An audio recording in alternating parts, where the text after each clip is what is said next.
Breakfast കഴിച്ചോ? മനഃപൂർവ്വം സ്പാമാകുന്നതാണ് വിനീത ചേച്ചി. ഭയങ്കര വിഷമായിപ്പോയി.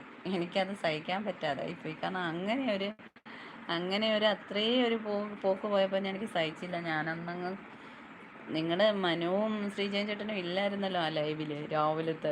എന്നോട് രാവിലെ 5:30 ലൈവ് ഇടണേന്നൊക്കെ പറഞ്ഞ മനുവും വന്നില്ല, ശ്രീജയൻ ചേട്ടനും ഇല്ല.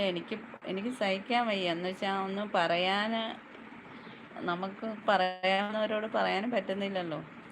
അപ്പോഴാണ് സഹിച്ചേട്ടൻ വന്നത്. സഹിച്ചേട്ടൻ എനിക്ക് സഹിക്കാൻ പറ്റുന്നില്ല, ഞാൻ കരയുക, ഞാൻ ഫേസ് ലൈവ് ഇട്ടുകൊണ്ടിരുന്ന ഞാനതങ്ങ് നിർത്തി. എനിക്ക് ഇത്രയും പോയപ്പോൾ എനിക്ക് എന്താണെന്നറിയാൻ വയ്യ, അങ്ങ് പൊട്ടിത്തെറിക്കുമായിരുന്നു.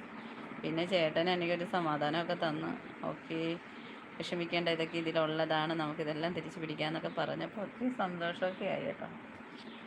വിനീത ചേച്ചി അത് വിഷമിക്കേണ്ട, അത് മനസ്സിൽ നിന്ന് കളഞ്ഞിനി നമുക്ക് ശരിയായി വന്നത് നല്ലതിന്, വരാനിരിക്കുന്നത് നല്ലതിന്, അങ്ങനെ ചിന്തിക്കും. ഓക്കെ, കുഴപ്പമില്ല.